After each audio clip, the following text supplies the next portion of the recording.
Hi everybody, and welcome to the Ben with Kaleidoscope Ears podcast. I feel like something is missing. I think I need someone to help me out here. God, help! I need somebody, and I don't mean just anybody. I need someone. Okay, God, please, to help me do this podcast. All right, Vinny. Guess I am bigger than Jesus after all. Hey, Vinny! How you doing? Wow, it's none other than James Corbett. Yes. Oh, my God. Representing the Beatles. All right. Wow, I'm a big fan. I love your podcasts. And you're the perfect guy for this. God answered my prayers. You must be an angel, James. I was just hanging around waiting for you to say those words, and here we are. You don't know. Actually, you do know, but the audience doesn't know how long I've been waiting for you to say those words. Yeah, right? This has been a long time in the making.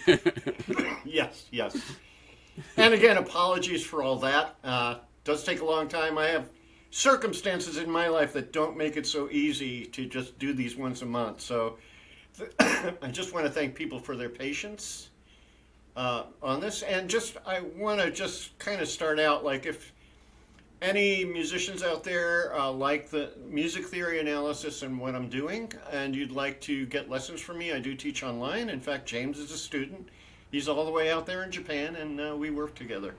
So you can be in touch with me. I think my, believe it or not, AOL address is on my YouTube channel if you want to reach me. So feel free to reach out to me or my website, vincognito.com. And yeah, so let's get started. Well, I know you don't want to toot your own horn, but can I just put in my 2 cents? Absolutely. If you are at all interested in guitar or music theory, please do look into taking a lesson with Vinny. He has transformed my life musically, and I couldn't appreciate him more for that, and it is definitely worth your time. So, if you're on the fence, do it. I have to agree. I'm the best guy you could get, let's face it. All right. Absolutely. Right. Yeah, so anyway, Since I Need Help, why don't we talk about the song? Let's do it. So, James, before we get started, we have a tradition. Did you do any background look on the context? A little bit. Enough. I mean, this seems like one of those songs that surely I've heard everything that's ever been said about it, right? Right. It seems a pretty analyzed song. But I guess we should set the table. I think probably, well, I'm not going to prejudge anything. There are some musically interesting things going on here, but I think more even than the music is the lyrics and the lyrical turn that this song in particular represents in John Lennon's writing career.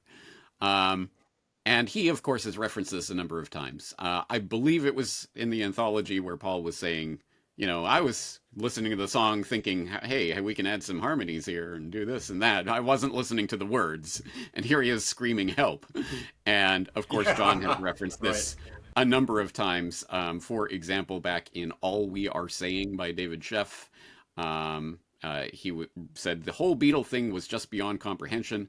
I was eating and drinking like a pig, and I was fat as a pig, dissatisfied with myself, and subconsciously I was crying for help. When Help came out, I was actually crying out for help. Most people think it's just a fast rock and roll song. I didn't realize it at the time. I just wrote the song because I was commissioned to write it for the movie.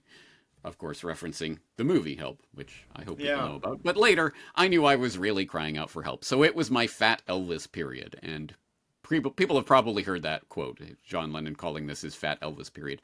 A quote I hadn't heard before from Lennon Remembers by Jan Wenner. The interview from 1970, right when the band had broken up. He was saying, I was in Kenwood and I would just be songwriting. The period would be for songwriting, and so every day I would attempt to write a song. And it's one of those that you sort of sing a bit sadly to yourself. Here I stand head in hand. I started thinking about my own emotions. I don't know when exactly it started, like I'm a loser or hide your love away or those kinds of things. Instead of projecting myself into a situation, I would try to express what I felt about myself, which I'd done in me books. Me books. I think it was Yeah, me Dylan books. helped me realize that not by any discussion or anything, but just by hearing his work, I had a sort of professional songwriter's attitude to writing pop songs. He would turn out a certain style of song for a single, and we would do a certain style of thing for this and the other thing. I was already a stylized songwriter on the first album, but to express myself, I would write Spaniard in the Works, or in his own right, the personal stories which were expressive of my personal emotions. I'd have a separate songwriting John Lennon who wrote songs for the sort of meat market, and I didn't consider them, the lyrics or anything, to have any depth at all. They were just a joke. Then I started being me about the songs, not writing them objectively but subjectively. And I would say that pretty much defines John's writing from this point on. It's incredibly subjective, and probably reaching the apex of that on Plastic Ono Band, which is the most blood-curdlingly soul-bearing album that's probably ever been recorded. And I think you could definitely trace a trajectory that starts, if not starts with this song, as he says. I think some of his earlier work, I'm a Loser, Hide Your Love Away, kind of was gesturing along these lines. But I think Help is definitely a turning point in John's writing career. Yeah, yeah. It's funny. Like he used pop music. In the beginning, it was a vehicle. Using the pop music style of different American groups he really liked and all that. But there were hints of that revealing. Even as a kid, when I heard some of these songs, early songs like "I'm a Loser," like I'm thinking to myself as a kid, the guy's famous, girls are running after him. Why is he calling himself a loser?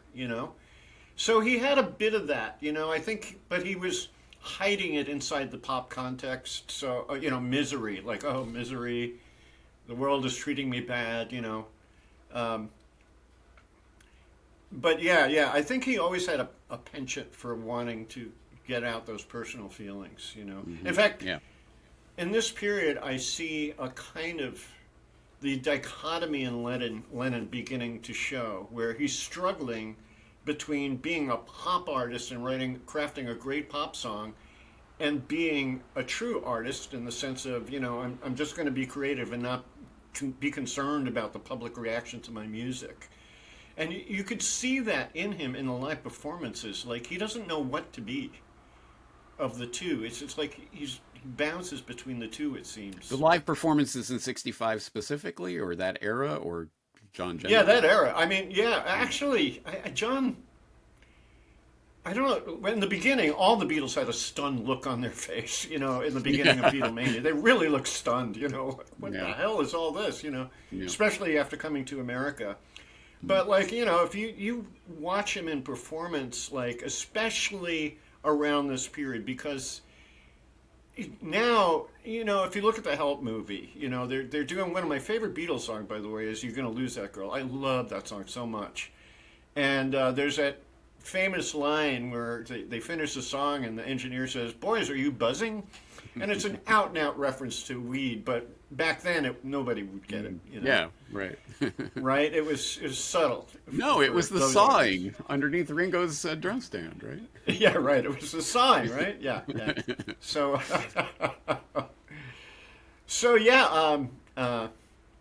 I think my experience with that particular substance is that it makes a person very sensitive and introspective. It really does. If you're at all have a bent for, thinking philosophically and thinking about heavy subjects or your own emotional life, whatever, it definitely enhances that, So I think given that introspection, given Bob Dylan, right, the poetic genius of Bob Dylan, Lennon, I'm sure he had ridiculous respect for Dylan, and he wanted to be, like, probably regarded at that level of artistry, but he was just a pop guy, right?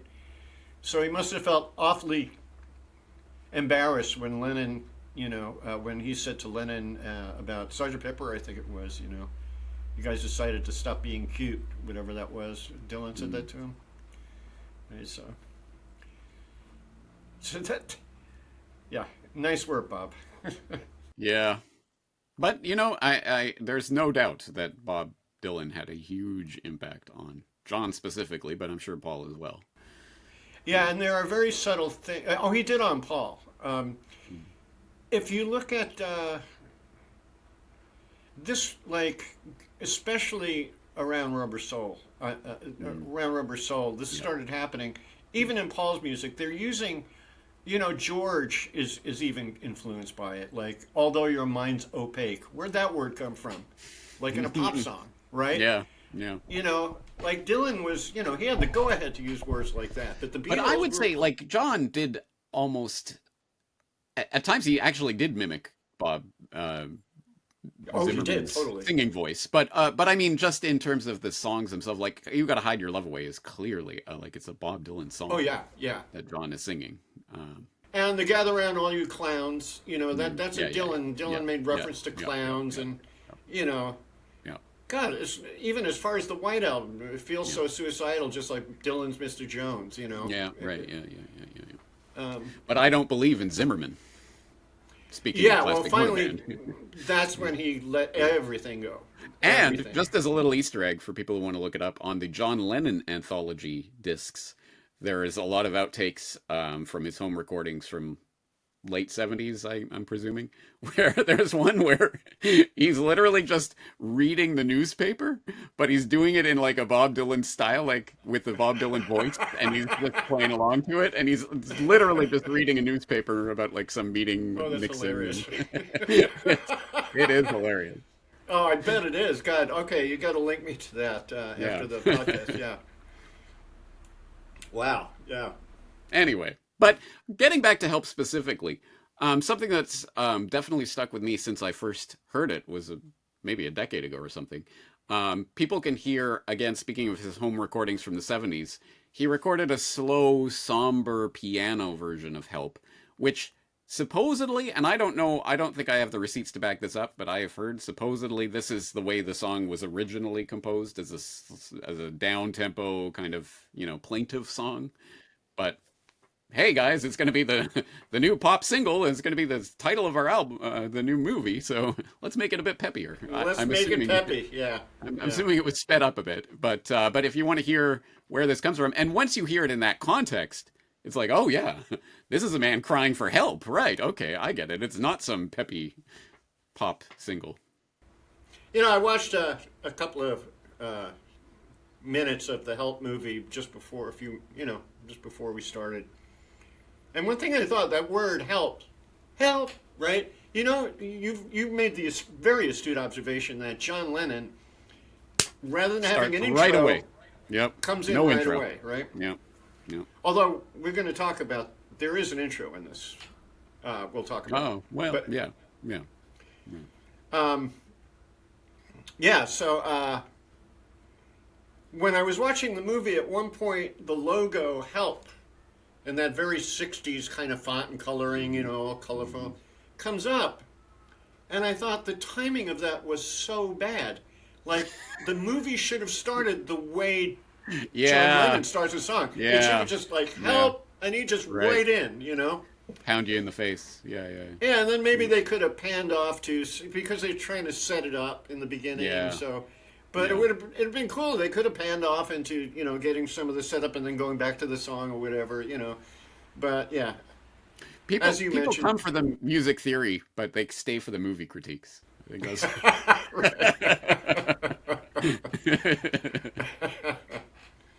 All right, but speaking of theory, okay, my first observation about this song, musically speaking. Okay, yeah. You're keeping your list of songs that do not start on the one chord. Here we go. Bingo, yeah. And like there's a lot of like starting on a 4 or starting on a 6, like I would get, but starting on a 2, that is a bold choice. It's funny. I thought of the same thing, and it's very John-like. Like, first of all, it's just good.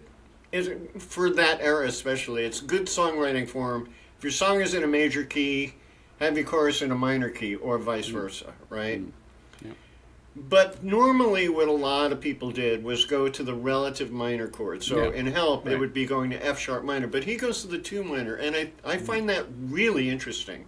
Now let's talk about, first of all, I noted that there are not 1, not 2, but 3 first and only times that the Beatles did what they did in this song. Okay? There's probably even more. First of all, just to give a quick overview, the song structure is probably the simplest structure I've ever seen for a Beatles song. Intro, verse, chorus, out. Boom. All right? So what I think is, we'll talk about how did they make that work? Because it could, for a Beatles song, that could be a little kind of plain vanilla, So why didn't they throw a middle 8 in there? We'll get to that. But and what they did to spruce this song up was actually quite brilliant, and it was subtle but well done. All right, so the first thing is about the song is there is indeed an intro, but the Beatles never did this before, and they never did it after. Is they took the chords of the chorus, put a different melody on it, and then did that as an intro. So you have help, help, I need somebody, help, not just anybody, help, I need someone, help, right? Or help me if you can, I'm feeling down, and I do appreciate you being around. Same exact chords, same setup, right? Yeah, we'll talk about that. Yes, we will. Now, what I think why they did that, I think that was a George Martin thing. I think George said, look, if they started out with when I was young, help me if you can, I'm feeling down. First of all, it would sound awkward to start with that particular chorus, don't you think? Yeah. So yeah, it feels like something was left off. Secondly, when you think about what they used to call the hook, right? Help me if you can, I'm feeling down. I do appreciate you being around. Help me get my feet back on the ground. Help. Okay, yeah, we got the idea that help is the hook word. But when they shouted out, help, I need somebody, help, not just anybody, help, I need someone, it's just more powerful. It's got way more impact for a film, So I think that was a George Martin, hey, can we do something with this, It's a good observation because, of course, She Loves You was the innovation there was let's start with the chorus. Let's start with the hook right away. Right. But this time it's like, well, what you've got for the chorus isn't quite a good enough hook. Let's make a hook that we don't even have to go back to ever again. It's just, here's the intro. It never comes back to that. It never comes back to that. But it does have that same energy as She Loves You, like straight into it. Yeah, bing, boom. Yeah, it's powerful. It really is powerful. The second thing, and I'm going to have to think about this, but I'm pretty sure they did it only once for this particular song, is a breakdown. And this is what I'm talking about, where all they have is an A, B, A, B, A, B structure and out. How are you going to change things up, right? So they got the big chorus, "Tell me if you feel feeling down, do appreciate you being around, help me get my feet back on the ground, won't you please, please help me." So there's all the full energy there, and then you just hear the acoustic guitar. Right, so that's something that was borrowed by 70s bands like Boston, except they always, or Led Zeppelin, they would put it at the beginning and then add the heavy stuff. And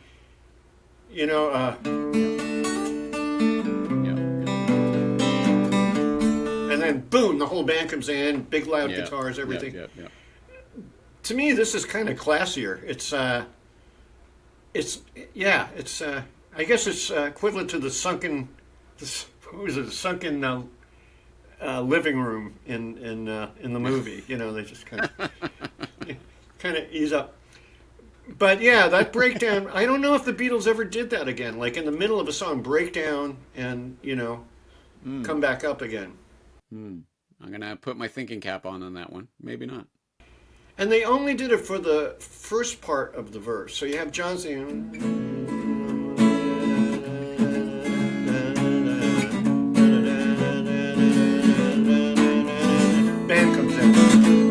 right there, right?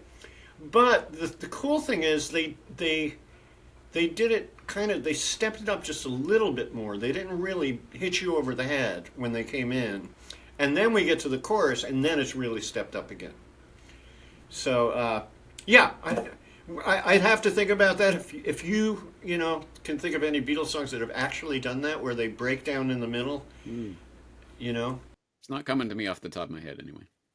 I think that was really brilliant for a lot of reasons. You're putting the spotlight on John himself, bearing his soul in that moment, Yeah. It's almost as if it validates, what he was saying about him being depressed and down in that era. And by the way, when I was a kid, and I guess, I started taking drugs at a very precious young age, unfortunately. But, well, maybe not so unfortunately. But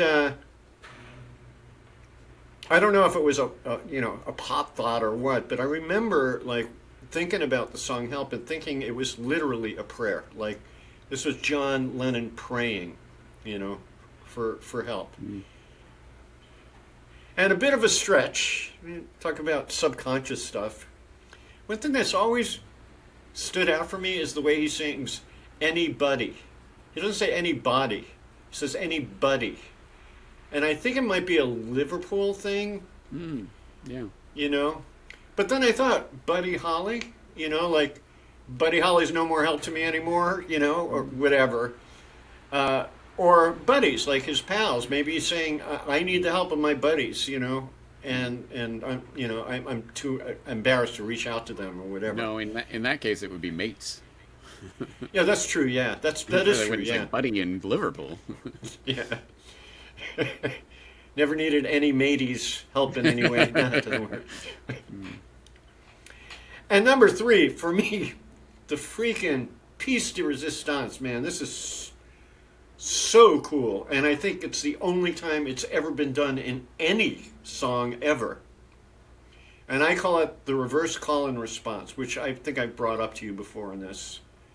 And this has to be a Paul idea, because this feels like a complete John song. I don't think Paul had anything to do with the chord writing, or I think Paul just threw his ideas in there. This whole idea of the response comes before the call. When I was younger, so much, I never needed it. That is. See, the thing is, all right. Like if you listen to bands like the girl bands of the early '60s, or the Mamas and the Papas later on, or a song I could think of is "You Really Got a Hold on Me." You really got a hold on. You really got a hold. Really got. There's this call and response thing that comes from. This is a very American thing. And it comes from blues and gospel, especially gospel. In the gospel churches, the pastor would sing a line and everybody would sing it back. Sounds like a lot of fun compared to white people's churches, So yeah, I think that without question, gospel and blues deeply affected early 60s pop music, late 50s pop music. Independence, the word independence, like they hold the word in, and then when John says independence, Paul matches it at that point. It's just really, really well crafted, really nicely crafted. Yeah. So here's the question: can you think of another song that does that? Like not Beatles, like any song that does that? That's what I was saying. I don't think I've ever heard a song do that. See, this is the thing. It works so well, and I get the first. To even think to do that the first time is kind of amazing. The fact that it works so well is equally amazing, and the fact that nobody else seems to have ever tried to do this before or since is it's crazy. Yeah. And it's really, what's really fun is how John had this knack for forgetting words to his songs when they were performing live in front of thousands of people. And there's that classic moment where John, you need the right lyrics for this, for them to do, the whole call and response thing. Yeah. And there was one point where John sang the wrong line, but Paul and George compensated really well. And you see Paul uh-oh, we screwed up. Yeah, yeah, it's funny. Yeah, you can't get away with flubbing this one. Yeah, it's. I've seen John do that a few times where he really blows his lyrics.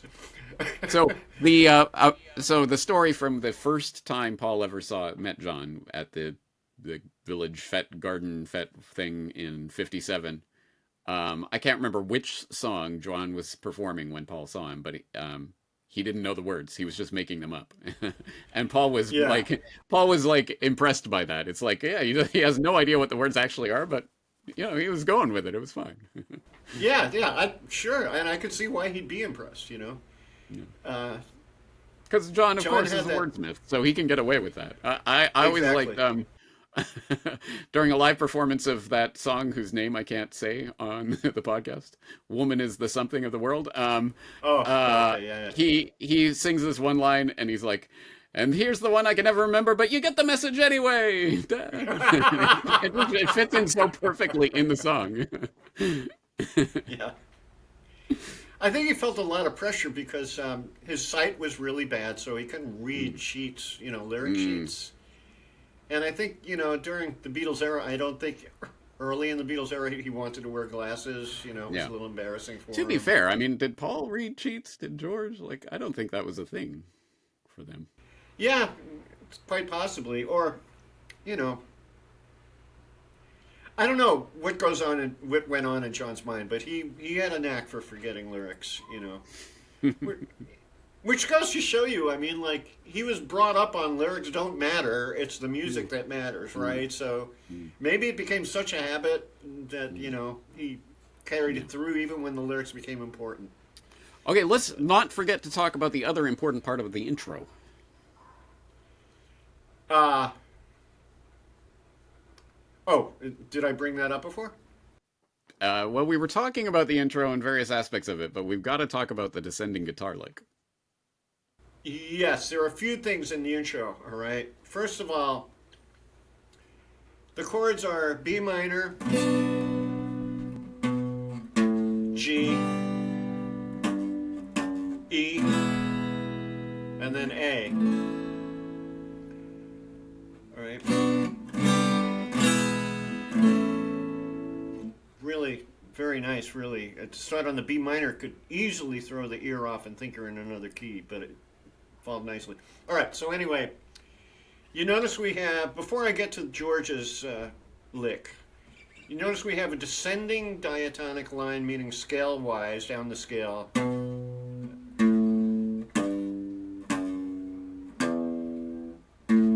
Right? Now, against that, I don't know if you notice this, but there is a line, a chromatic line, ascending in the song. I have not noticed that. Please show me. All right, you can hear it in the vocal, the help vocals, when they sing help, help, help. There's actually the line is there. It just happens, it's so staccato you don't really pick up on it. But if we go to the top of the B minor chord, the G chord, the E chord. Yeah, yeah. Yep. So, which, again, I mean, yeah, granted, we're not in the key of D, but that is the blues turnaround on what would have been a D chord. And interestingly, that blues turnaround is echoed by George on the A chord going.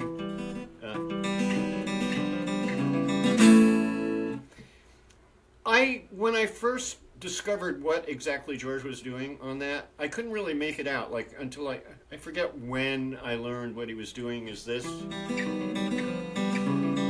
So, it's the top of an A chord here, right? We got the third and the fifth of the A chord, but we're treating it like a dominant seven. So we're doing the blues line, and you've seen me do this 100 times where I harmonize the blues line. So you can think of it like, right? Or, so this, the only difference is they don't go to the 5 chord. And I always felt that was just ever so slightly awkward. I kind of felt like it's really not the place for a blues turnaround, but George knew he could put it there, and it sounded cool, and his guitarist. It's not bad. It's really not bad. You know what? I agree with you. It is slightly awkward, right? Like, it does seem like a leap to get to that A, where it doesn't seem like that's where it's heading. Yeah. I don't think there was time to. You couldn't go to the 5 chord. You couldn't do it. No, it wouldn't have worked another way, but It wouldn't have worked another way. So, my notes. Yeah, but still, I mean, it's kind of cool anyway. I mean, the fact that George even thought of doing that is cool. So, I guess I'm getting into one of those the Beatles can't do wrong moments or something, But yeah. I could live with it, basically, is what I'm saying. It doesn't bother me that much. There might be one or two Beatles songs where something bothers me that much, where, like, sometimes entire songs, like Maxwell's Silver Hammer, for example. Yeah. All right, so yeah, that's the interesting thing that's going on. We're getting, and we're also getting, so.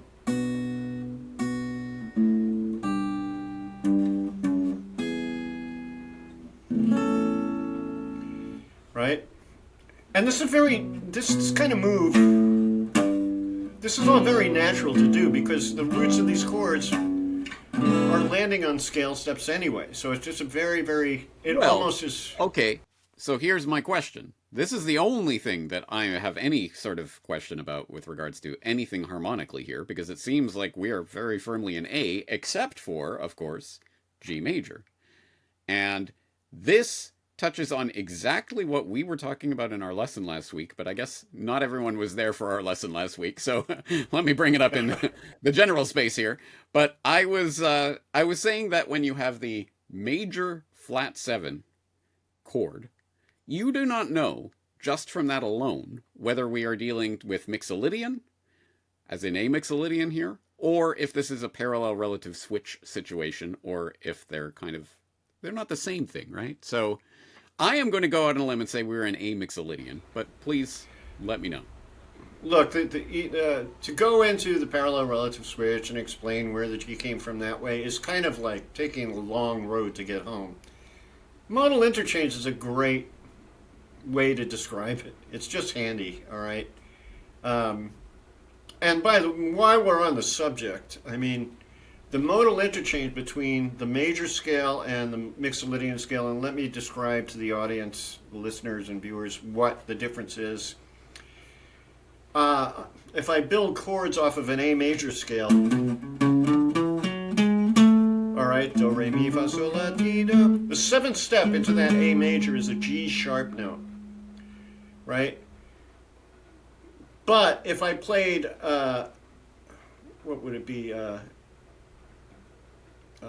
mixolydian is basically the same scale, and instead of this, you change. Now that scale belongs to the key of D major, all right?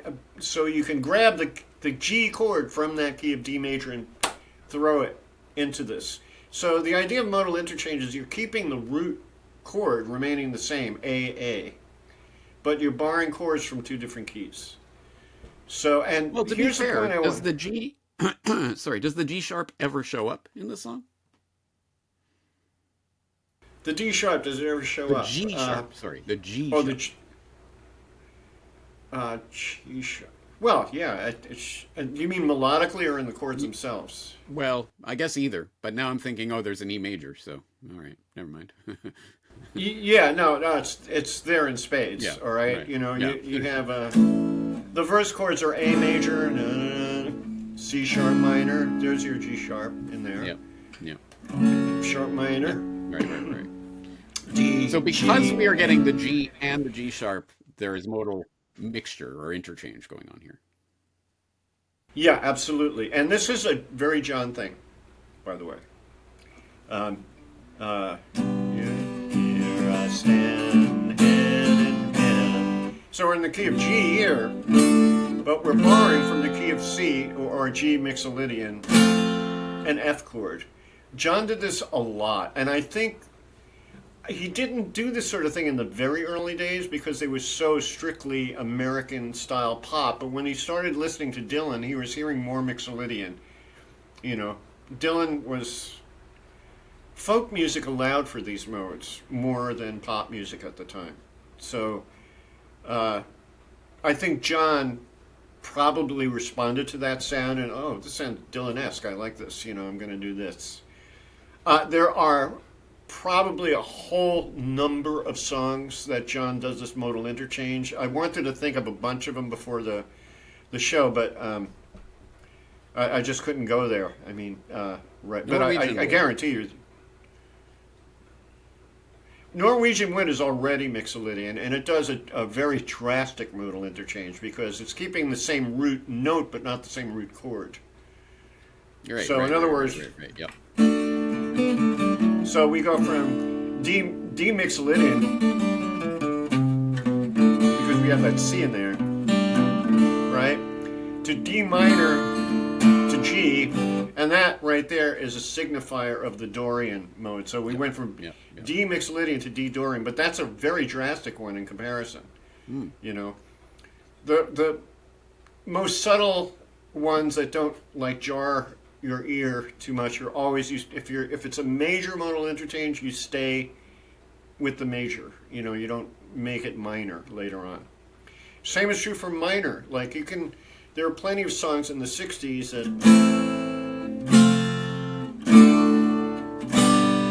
right? So we have A minor to F. Well, that's Aeolian, but then a D comes in. That's Dorian, right? So the same proves true.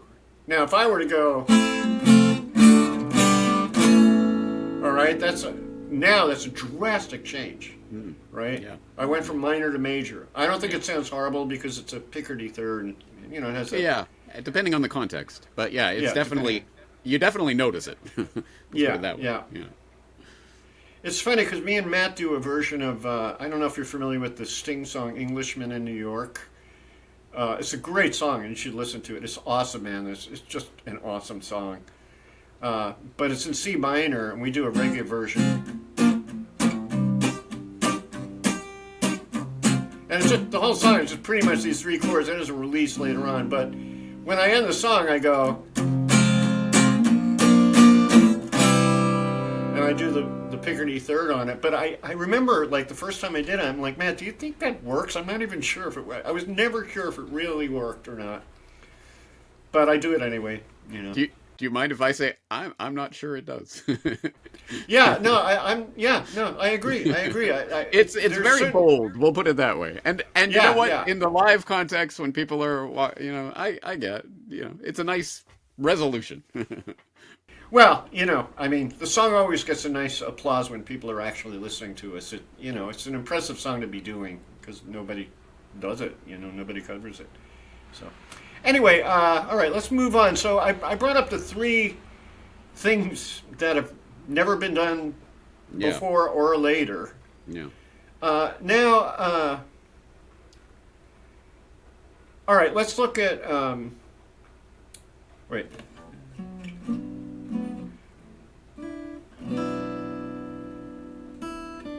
Yeah, what? Well, I don't want to derail your train of thought, but I think there is another Beatles first here? Question mark? What would that be? Regarding George's playing of that intro lick. So, anyway, the context here, for people who don't know, I saw recently a Beatles vocal harmony video by, what's his name?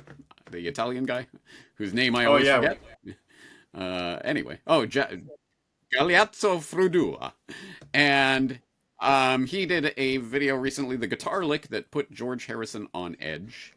And basically, please do watch it. He goes through the forensics of it, including some outtakes and other things that pretty conclusively, I think, prove that this was played at a slower speed and then sped up. And my question would be, is this the first time the Beatles ever did that? Because George seemed a little bit confused even by the concept of what they were doing from the outtakes. So Yeah, what I read, from, at least from the Wikipedia, is that he couldn't do it. He couldn't do it. It was the way he put it in a very British way. It's a bit so fast, right? So I think they put it off till later to throw that lick in. So they just played through and it was overdubbed. I didn't know that quite possibly they did a tape speed trick. Now, if you slowed it down, this would be really hard to do because this is already in the low register of the guitar. See what I'm saying? You'd have to slow down the tape in order, right? So you'd have to play it, wait, what am I thinking of? Oh, you'd have to play it an octave higher. Right, yeah, right. Because when you slow All down right, and then let speed me- it up, yeah. Right. Ah. Ah.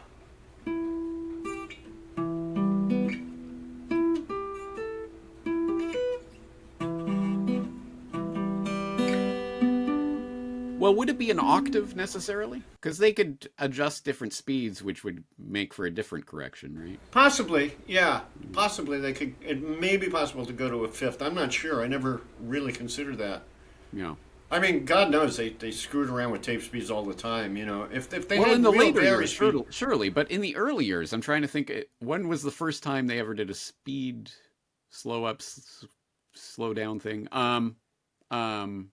I'm thinking, for example, the middle eight on the where harpsichord George solo Martin plays the organ thing on in my life. In My Life, yeah, like that. But that was after this, so Yeah. Quite possibly. The only thing that I find difficult is that the notes George is playing are this. So you're incorporating two open strings. yeah. How are you going to get around that? Yeah, no, you're right. So Well, unless okay. if you could do a fifth, if you could do a tape speed, and with real vari speed, I think you could tune it to whatever speed you Yeah. want, right? So if you did a fifth, right, we're in A, so I'll go up a fifth. So.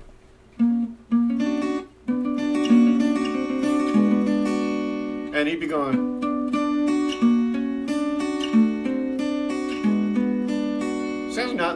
Sounds really nice in a high register. It does, doesn't it? Yeah. I like. But no. It would be down a fifth because when you speed it up, then it comes up, right? Oh, jeez. Yeah. See, this has my mind all, as Dylan would Yeah, say, scrambling up my mind. I know. I gotta rewatch this Galeazzo Frudua video because he did seem to have it sourced out. Yeah. Do send me the link later on, okay? Because I want to put it in the show notes too. Yeah. Yeah. So he's claiming it was a tape speed thing. Yes, and it seems from the banter from some of the outtakes that we have that they were talking about it's going to be sped up and blah blah blah. So I don't know. Okay. And it seemed conclusive when I watched it, but now that I'm thinking about it, yeah, how did they do it? Yeah. I don't know. You can see him playing it live though. Like he must have figured out. He might have simplified it. I heard that he simplified it, like something like that. Yeah. But if you can sweep, the hard part, you have to do the last one with the right hand. You have to do the last one in upstroke so you could come back, but you can sweep.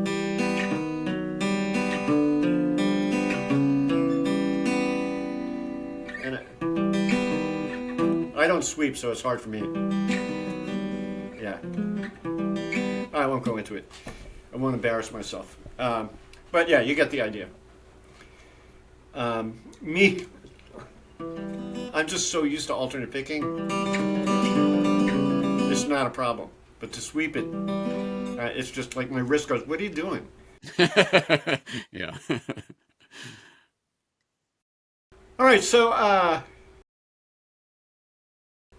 we move from please, please me to please, please help me. Right? He's right now. for some reason I connect the song Help and Ticket to Ride and Hard Day's Night. They all have to me, a very similar Lennon vibe. Ticket to Ride is an A.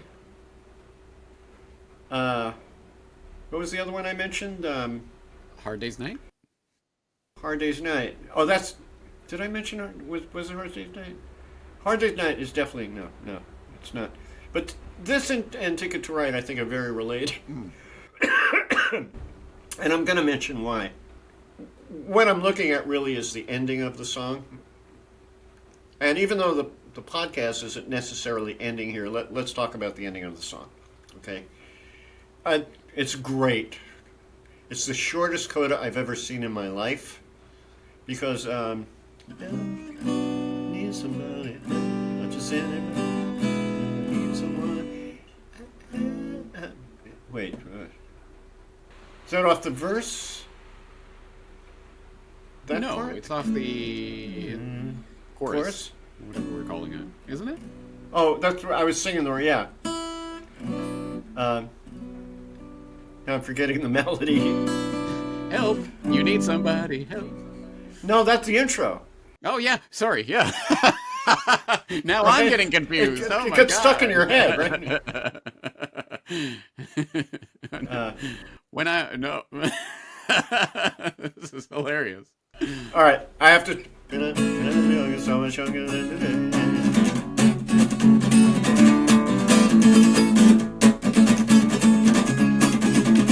This is the banjo version. Help me if you can, I'm feeling down, and I do appreciate. We're going to talk about this too around. Help me get my feet back on the ground. Won't you please help me, help me, help me. So we have, would you please see that big, see, Lennon is always thought of as being the linear writer where there's no big leaps, but actually he's done a lot of huge leaps and he's done a lot of very intricate melodies. One of my favorite. Sorry, you just played that lick and it's like, Mr. Saturday Night, whatever, however that goes. Oh. Yeah. Yeah. Who knew that was in there? Don't get around much anymore. Right. Please help me. Yeah, I never noticed that, but good pattern recognition there, right? For me, it was My Baby Don't Care. Right.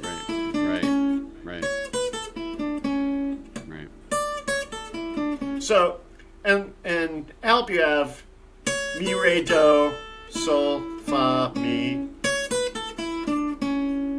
And in Ticket to Ride, you have Fa, Mi, Do, Sol, Fa, Mi. It's very, very similar, and this is why I kind of feel a connection between that song and this song. Ticket to Ride and Help. Makes sense because they were written around the same time. Yeah, and Lennon was very, very capable of writing really intricate melodies. One that always comes to mind right off the bat is Early Days. I know you made me cry. I see no reason to deny.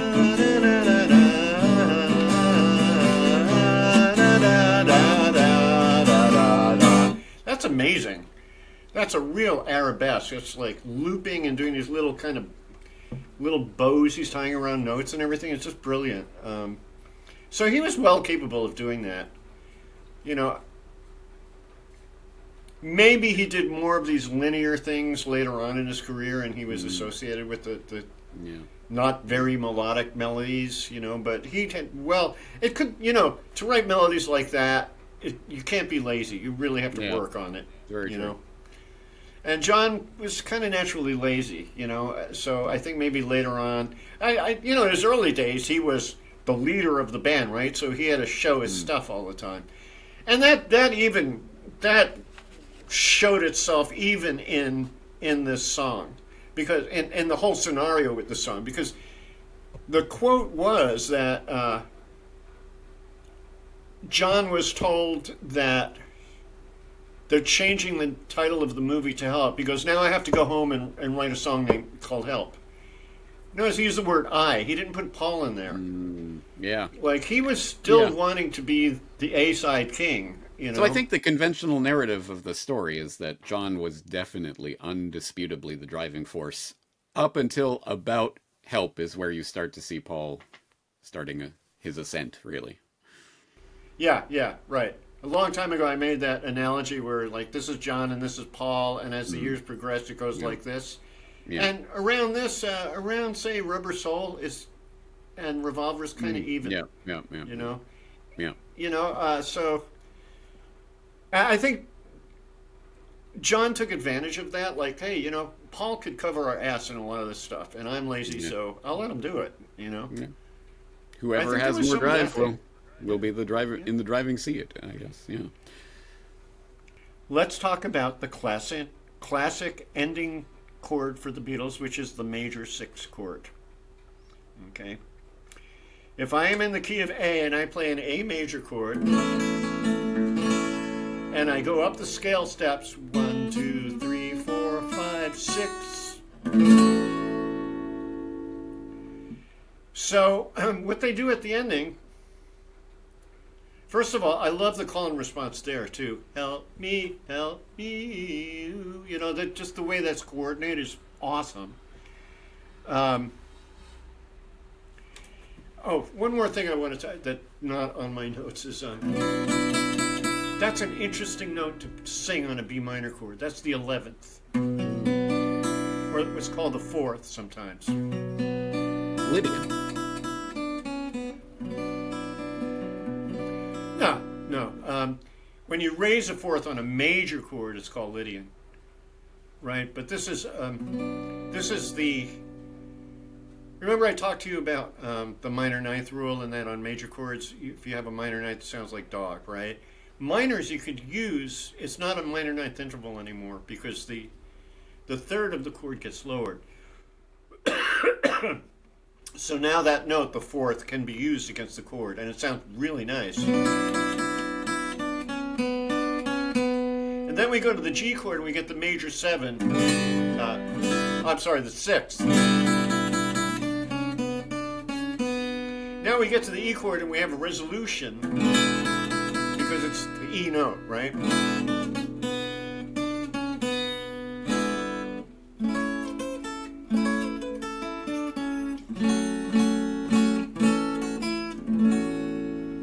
That's great, because in A major, if you were to slap F sharp minor, which is the chord it goes to, that surprises us at the ending, right?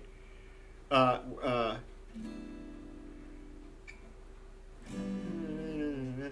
me, won't you please help me, help me. So that chord surprises us. All right, it's the 6th chord. It's the relative minor of the key of A. But what they do to end it is, if you were to slap this F sharp minor onto an A major, what you get is an A major 6, right? So it's those chords combined. So they introduce the chord, help me, ooh. And that ooh must have been an afterthought on Paul McCartney's part. It's a very Paul thing, and it's kind of corny, but this is one of the major 6 chords that the Beatles end on that is actually not corny. I think it really works well. You know, it's funny because every time I hear a major 6 chord, I either think it's like Hawaiian or something like that, or I think of right. And in fact, yeah, my band is covering this one Spanish rock song that has that ends on a major 6, and I hear Help every time I hear it. Yeah. And yeah, whenever I hear a major 6, I think at least of Beatles. And but even when I heard them as a kid, I always said that sounds a little corny. It sounds a little like, you know. I guess it could. It's so grown on me that I love it now at this point. But what are the other major 6s? Because I'm trying to think, where else did they end on a major 6? Well, sometimes I did a 6/9, which is actually pretty advanced. But the thing about six chords is once the six is put into a major chord, you can't unhear it no matter how you stack the other notes of the chord, right? So if they ended on a 6/9 chord, an A6/9 for this song, help me, ooh, that is an ending chord the Beatles have used. Okay, I can't think of an example right off the bat, but a lot of their early music used that sixth chord as an ending. To me, it's very how did I see it, like kind of like a word for the music, like the what do you call it, the Rat Pack, Sinatra and Gang. Yeah. That kind of vibe of Loungy like club or music, something, right? lounge. Yeah, lounge is the word I'm looking for. Yeah, loungy music. Yeah. So even when I was a kid, I thought, oh, that sounds like that kind of music. I even wrote a parody in high school of that kind of music. It was called Tropic of Love.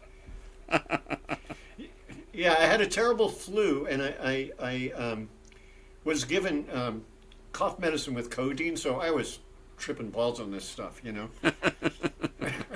at my parents' house on the couch, and I started, and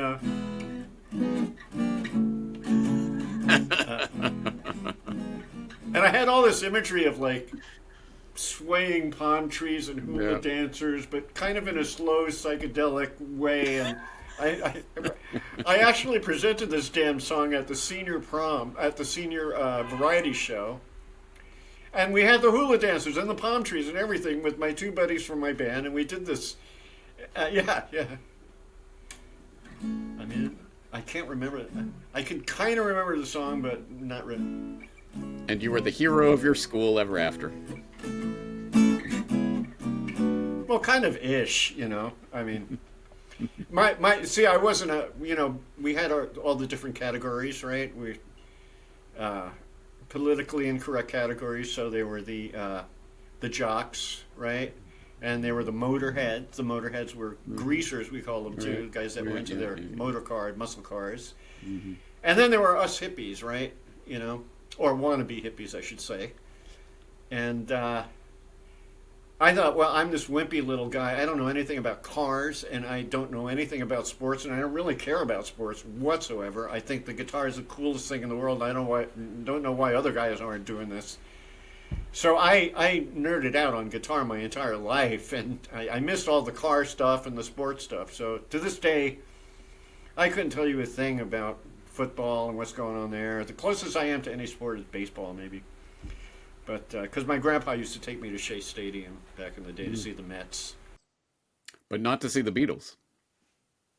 Yeah, right?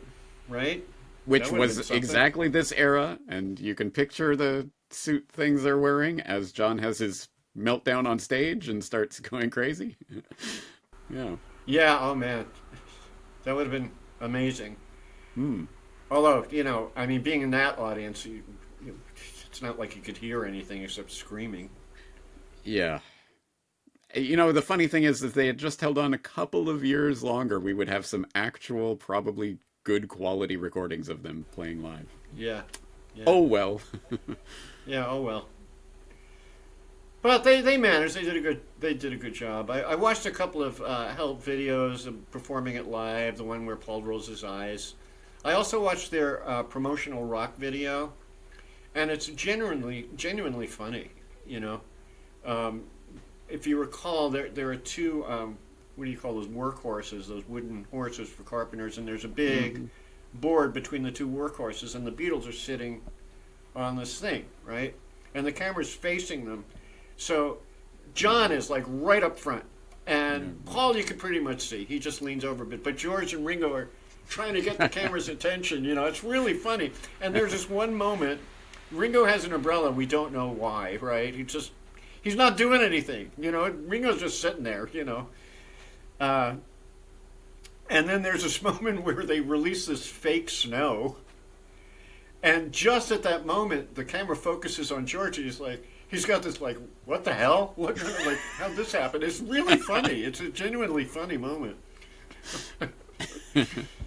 So yeah, I recommend that video. By the way, also, One of these days we're gonna do that podcast about people who cover Beatles songs. But the '80s band Bananarama covered the song "Help." I found out, and British girl band. But it was part of a whole comedy routine. It was this whole comedy thing. It was something to do with Red Nose Day. I think that's a British some kind British of joke thing, holiday. Yeah, right. Yeah, but you have to wear red clown noses for the. Okay, Brits. Whatever floats your boat. But yeah, it was actually not horrible, and it was kind of funny. You know. I'm trying to think. I'm not sure. I can't think of I've ever heard a cover of Help. Like I can't think of any. Yeah, we have to look on that list of. Yeah. I hope I still have that list. You know, bands that covered Beatles songs. I'm sure there's a ton of them. There must be, but yeah, I can't think of any. Yeah. So, so I think I pretty much hit all my talking points about the song. Do you have any questions or anything like that? Or I think we have hit on all the thoughts that occurred to me about this song. But yeah, what can you say about it? It's a great little song that maybe, if John had ever followed up on his threat that he wanted to re-record all the Beatles songs and reproduce them, I would wonder if we would finally get the slow, contemplative, sad, plaintive version of Help. Yes, it'd be interesting. Yeah, indeed. But in the meantime, people can go look up that home demo and get a hint. Right, I'm going to ask you for a few links. I want to. I'll try to remember for the viewers. Yeah. Yeah. All right, James. Well, it was a lot of fun as always, man. I really enjoyed it. Glad to be of help. Yeah. Well, honestly, the way my life has been going. This is perfect timing for this song because help. This is the way things are right now. So, but yeah. And on that happy note, yeah, leave it to me, right? Well, anyway, so we didn't talk about actually what song will come next in our look at the singles, but we'll get to it. We'll talk about it. We'll figure it out. Off the top of my head, I'm thinking We Can Work It Out must be around this time, right? Well, I love that song. Would you like to? I love that too. I'm looking forward to it because when you were talking about the Help video, I was thinking of the We Can Work It Out video where John is making Paul laugh at the organ. Yeah. Oh, that's such a great moment. It's one of my favorite. Always. Video moments. Yeah. And that's another modal interchange song. Well, people can sit on the edge of their seat until that conversation.